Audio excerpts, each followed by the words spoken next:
Bonjour, bienvenue dans ce webinaire dédié au métier de géomètre topographe. Alors avant de démarrer et puis pour laisser le temps aux participants de nous rejoindre, est-ce que vous pouvez me confirmer pour les personnes qui sont présentes parmi nous, si vous m'entendez et me voyez bien dans le chat, vous avez un petit onglet de chat en bas à droite de votre écran.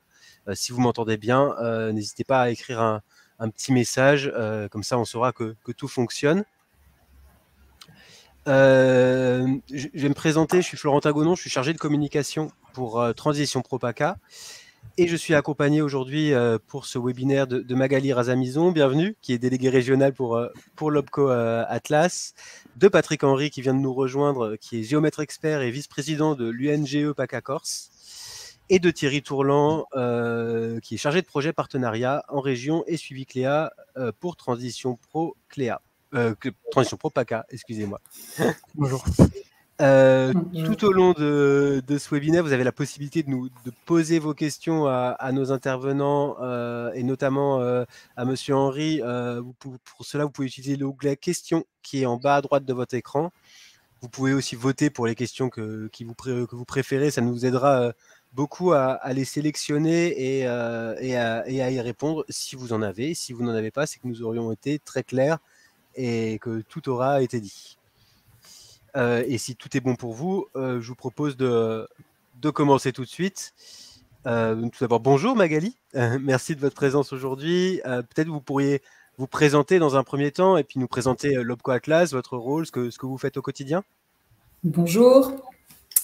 Merci de nous avoir invités pour participer à cet événement. Donc, l'OPCO Atlas est un organisme qui accompagne les entreprises et les salariés et futurs salariés pour 15 branches d'activité. Donc, vous voyez les 15 branches qui sont dans le giron de l'OPCO Atlas. Et ces 15 branches sont réparties en 4 grands secteurs d'activité que sont l'assurance, la banque, la finance, les bureaux d'études et tout ce qui est ingénierie au sens large et l'expertise comptable.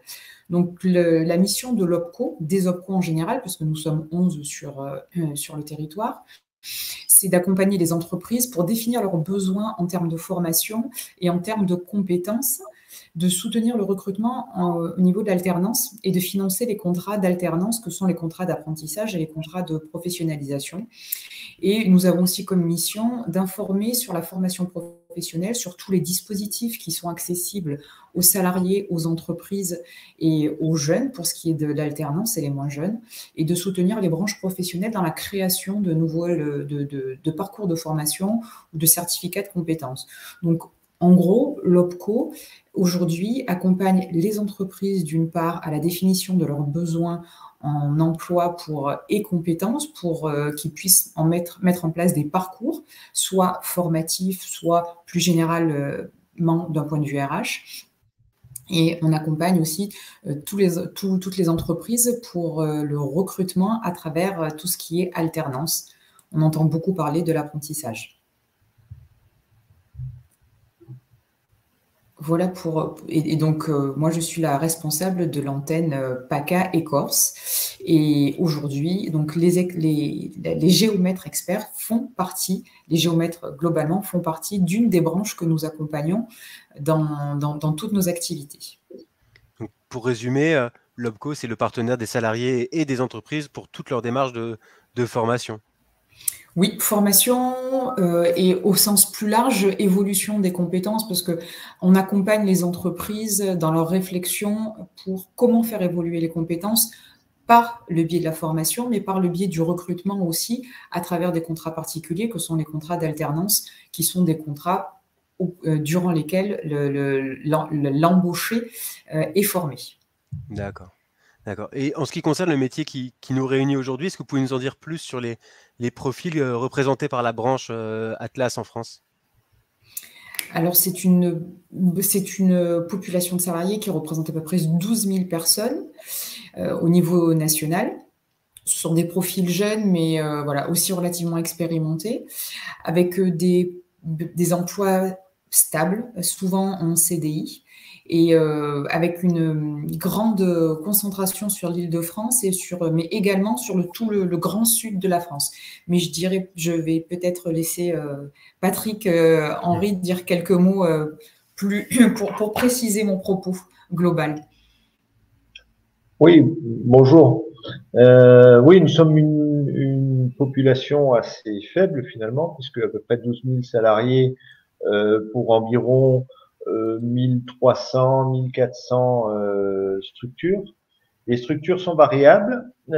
Sur PACA Corse, on a une spécificité, c'est que nous avons en général de petites structures avec en moyenne 6 à 7 salariés et un seul chef d'entreprise.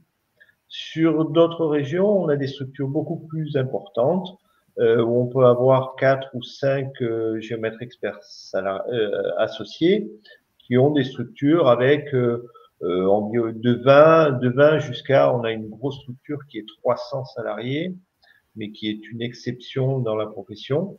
D'une manière générale, on a à peu près 10 à 12 personnes par structure. Voilà. Donc, nous sommes en général des petites structures et sur la région PACA, un peu plus petite que dans le reste de la France. D'accord. Et je vois pour compléter, je crois que vous avez souhaité partager une vidéo de présentation du métier, de ses missions et responsabilités. Je vais vous la partager ici dans quelques petites secondes. C'est une petite vidéo d'1 minute qui permettra d'y voir un peu plus clair. Allez, je la lance. J'espère que tout va fonctionner pour vous. Géomètre expert, c'est une profession réglementée, mais en réalité, plusieurs métiers. Ce sont des professionnels libéraux qui assurent une fonction légale d'expertise topographique et juridique. Ils sont les seuls habilités à définir la propriété. Leur implication forte dans l'urbanisme et l'aménagement du territoire les plonge au cœur des problématiques environnementales. Ce sont des acteurs incontournables du cadre de vie. Implanté dans le tissu local, le géomètre expert est un partenaire privilégié du maire et des maîtres d'ouvrage pour tous aménagements. Que l'on soit ingénieur, diplômé d'un BTS ou d'une licence, l'accès à la profession de géomètre expert est possible grâce à une formation complémentaire et des stages permettant d'accéder à ce statut. 1800 géomètres experts exercent en France. Ils sont regroupés en 1200 cabinets. 43 ans d'âge moyen, 12 000 emplois, presque 1 milliard de chiffre d'affaires annuel. Un nouveau géomètre expert sur 4 est une femme, avec une branche de plus de 13 000 salariés et avec en moyenne 9,8 actifs par cabinet.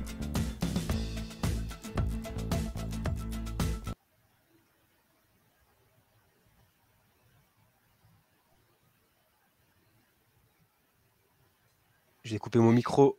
On voit que le panel de mission est très très large, autant que les possibilités d'emploi. Et j'ai mis le lien de la vidéo si vous souhaitez la revoir dans le chat. Mais Magali, est-ce que vous pouvez nous en dire plus sur qui sont ces 12 000 salariés des cabinets de géomètres? Alors, comme vous pouvez le voir sur la slide, il y a quand même une majorité d'hommes.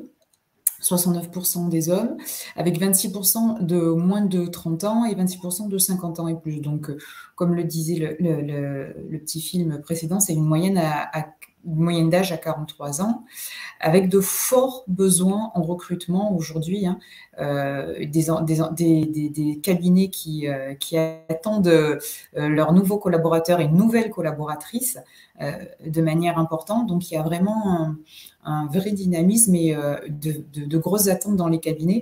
Vous disiez tout à l'heure que c'était, Patrick, des petites structures. Donc, ce qui est aussi à valoriser, ce sont des structures à taille humaine.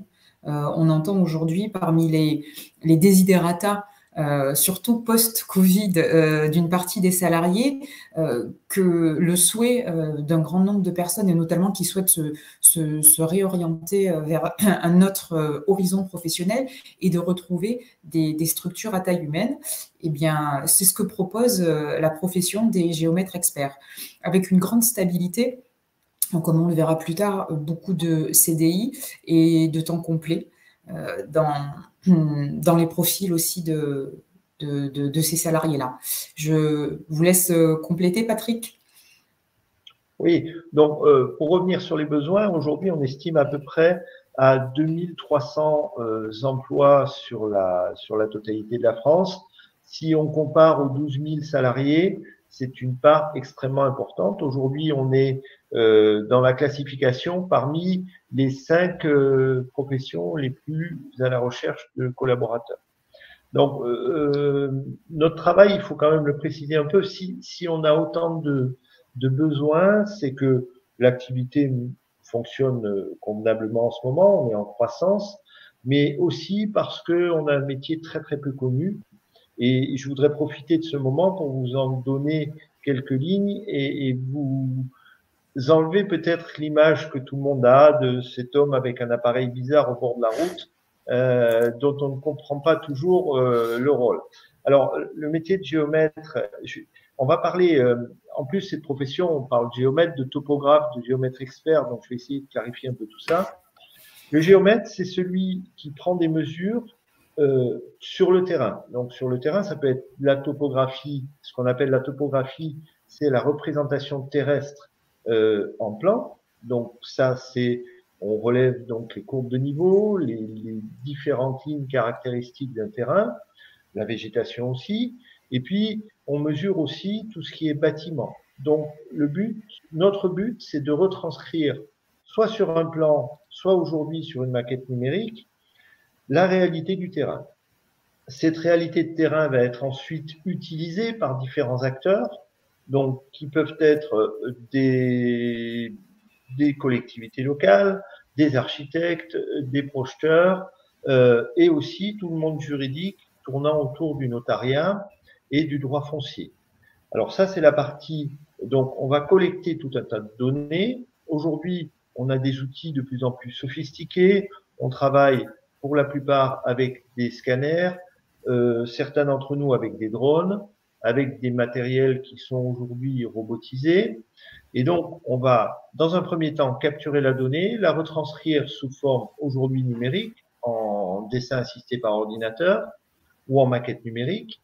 Et ensuite, de cette donnée, le géomètre expert, qui est l'étape suivante et que je représente ici, va lui apporter une valeur. Donc, une valeur, une garantie du point de vue foncier, c'est-à-dire qu'on va définir les limites, et va aussi donner une qualité à ces données en leur attribuant une précision.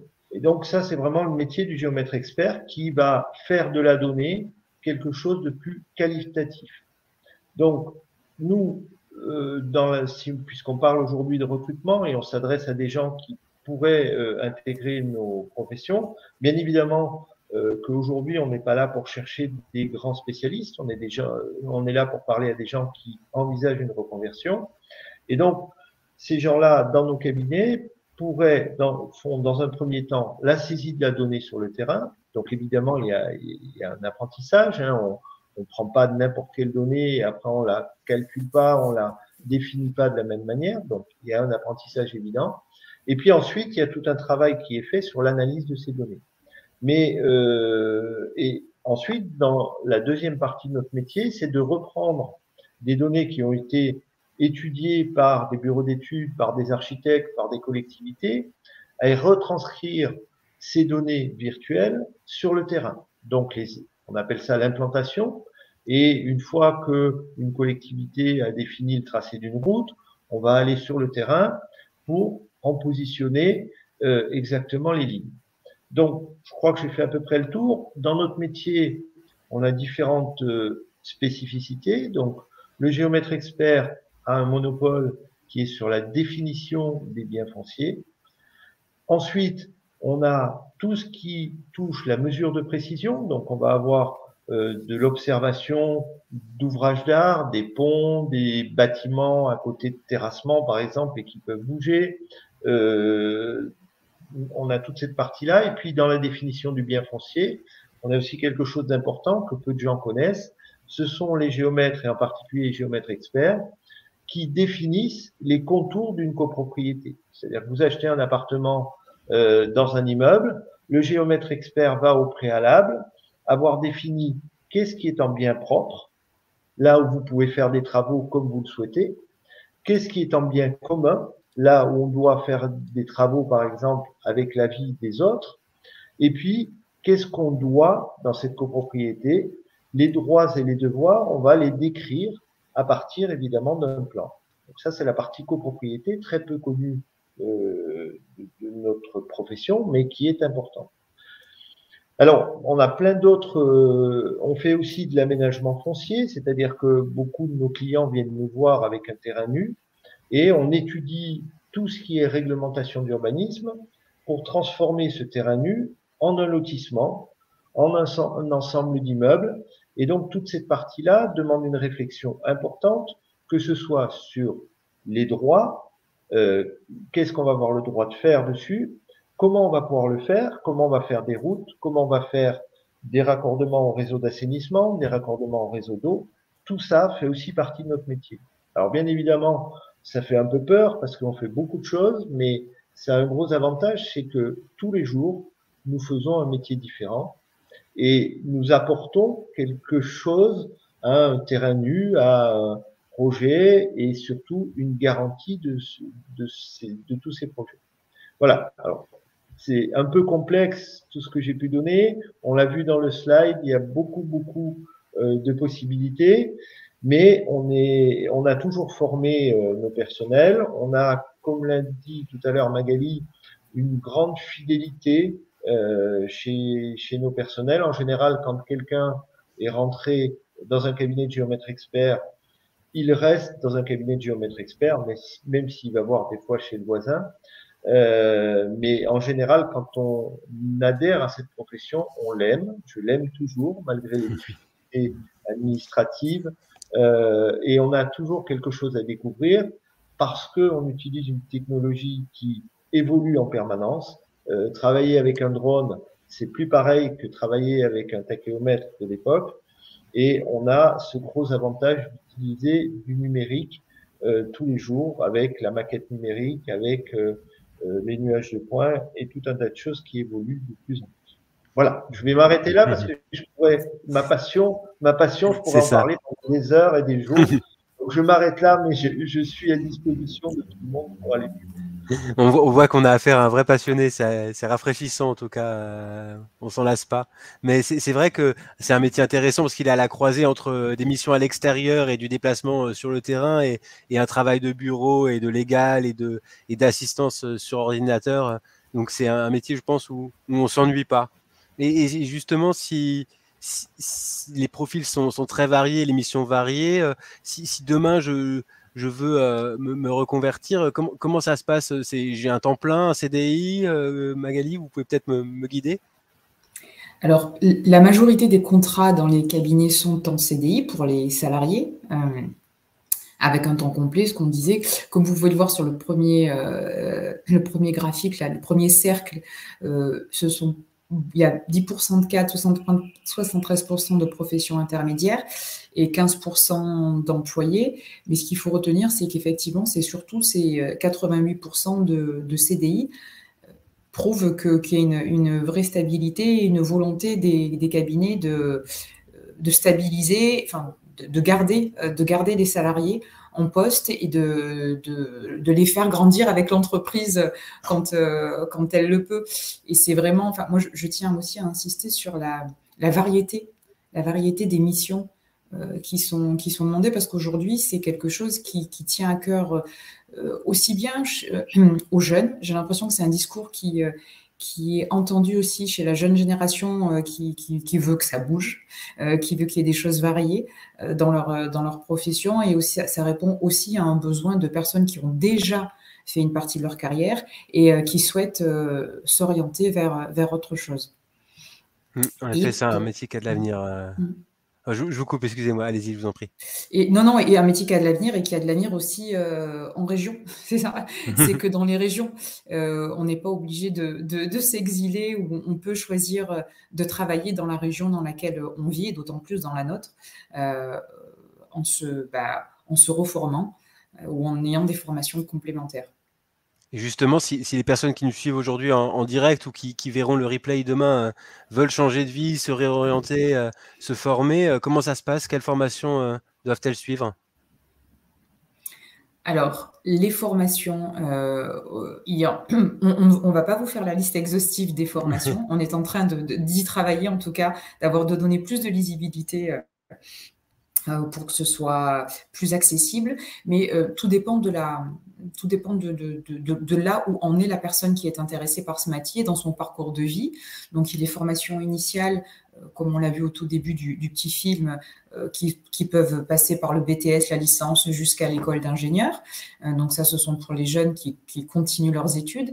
Il y a aussi les reconversions pour des métiers dont on dit qui sont dans des aires de mobilité professionnelle du géomètre, c'est-à-dire sur des compétences qui ne sont pas complètement à l'opposé ou de ce que peut faire le géomètre expert, c'est du géomètre. C'est le cas des ingénieurs ou des architectes, mais pas que. Je laisserai Patrick compléter. Et puis, il y a aussi le cas de figure d'une personne qui n'est pas du tout du métier, mais qui souhaite s'orienter avec là une formation qui doit être reprise de la base pour ensuite évoluer vers le métier et l'expertise du géomètre attendu. Et donc, pour savoir dans quel cas de figure et comment construire son parcours de transition professionnelle, là, il faut que ça s'adresse à vos services, à Transition Pro, parce que chaque cas est individuel et la réponse formative que l'on a à proposer à chaque personne n'est pas forcément superposable à tous les profils. D'accord, très clair. Donc finalement, c'est un métier avec de multiples voies d'entrée par la formation ou la reconversion, et on a besoin peut-être même d'être accompagné par un géomètre ou d'en rencontrer un qui pourra nous guider vers des formations qu'il connaît ou pour faire ou effectivement faire une immersion pour découvrir ce métier en amont. Monsieur Henry, si vous pouvez nous dire rapidement peut-être, pour vous, qui êtes un expert reconnu, que vous deviez convaincre aujourd'hui une personne qui souhaite se reconvertir des avantages de votre profession, si vous en donniez 3 ou 4 avantages comme ça de tête, qu'est-ce que vous diriez à cette personne?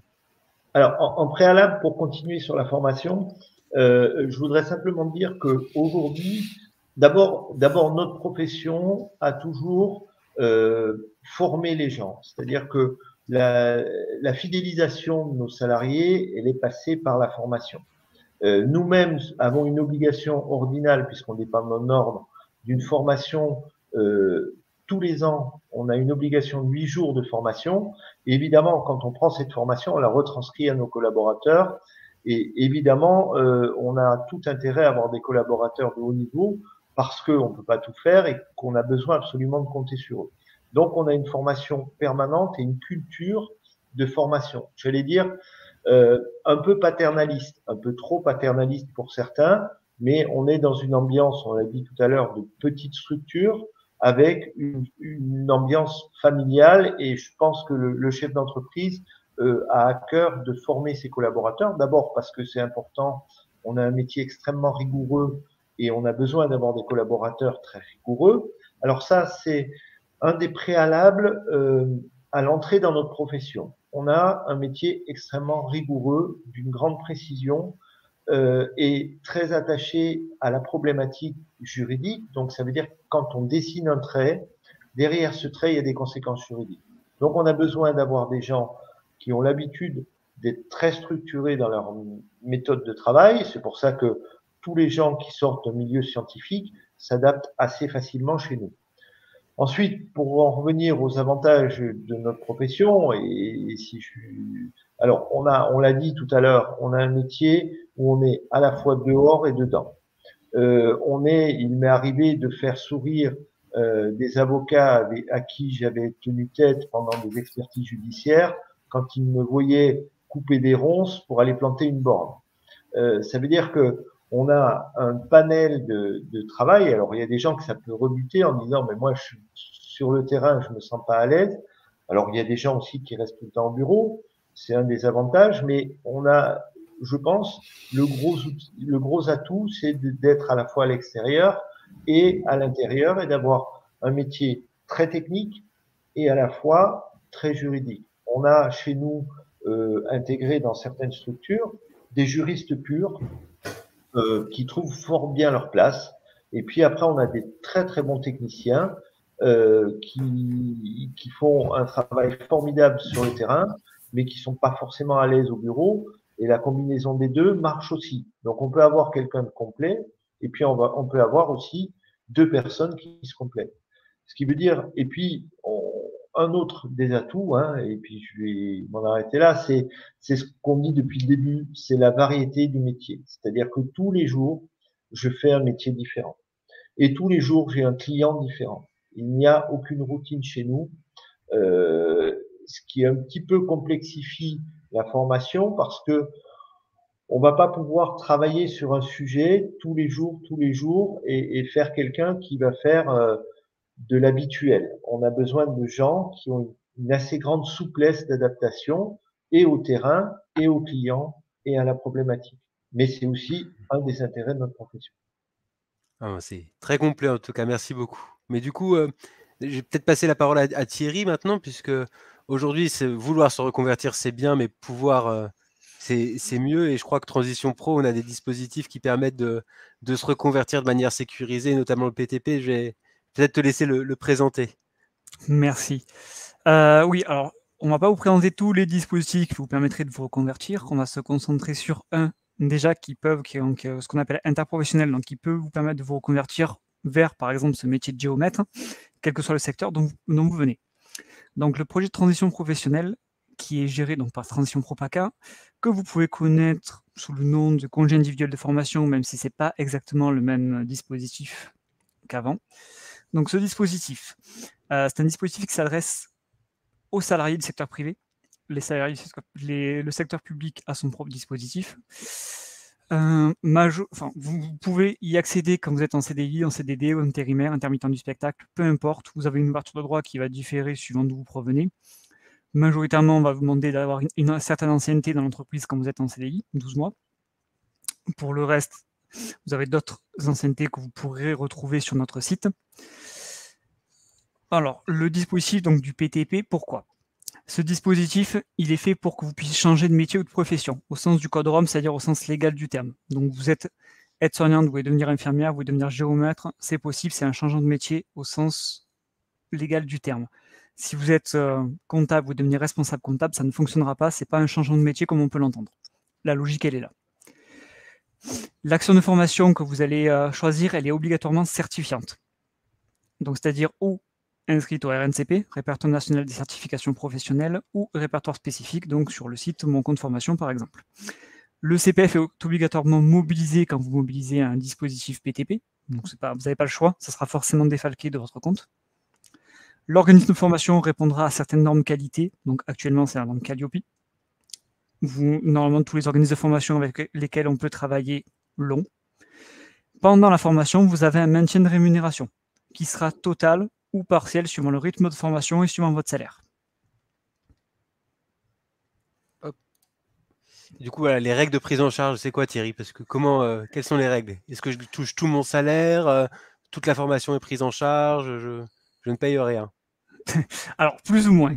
La formation, prioritairement, elle va s'adresser sur des formations qui vont durer maximum 12 mois ou alors 1200 heures sur plusieurs années. Au-delà, c'est soumis à la décision de la commission paritaire, donc quand vous déposez votre dossier. En termes de frais pédagogiques, la transition Pro PACA ira jusqu'à 18 000 € en termes de plafond, et, on dit bien et, donc c'est un double plafond, sera de 27,45 € de l'heure. Tout ce qui dépassera sera à votre charge. La prise en charge de la rémunération, donc comme je vous le disais, ça dépend un peu de votre salaire. Si vous gagnez moins de 2 fois le SMIC, donc moins de 3 100 € brut à peu près, vous serez sur un maintien à 100% pour une formation à temps plein. Si vous dépassez 2 fois le SMIC, vous serez sur une rémunération à 90%. Le salaire, il est maintenu pendant le stage. Par contre, il sera maintenu pendant le stage si celui-ci est obligatoire, c'est-à-dire si ce qu'on appelle est inscrit sur le référentiel de la formation. Par exemple, pour reprendre l'exemple des aides-soignantes, les aides-soignantes, c'est un diplôme d'État. Il est indiqué d'avoir 840 heures de stage, par exemple, pour avoir le diplôme. On prendra en compte ces 840 heures de stage. Si vous faites une formation où ce n'est pas indiqué, il y aura un plafonnement sur les stages, qu'on vous indiquera quand vous déposerez le dossier. Le forfait de déplacement. Donc, c'est un forfait kilométrique. C'est un remboursement de frais qu'on vous donne qui est par jour.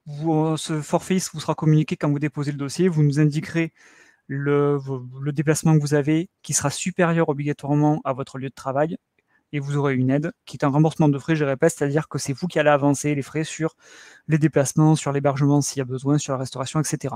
Donc gardez bien les factures que vous nous déposerez après régulièrement sur votre espace.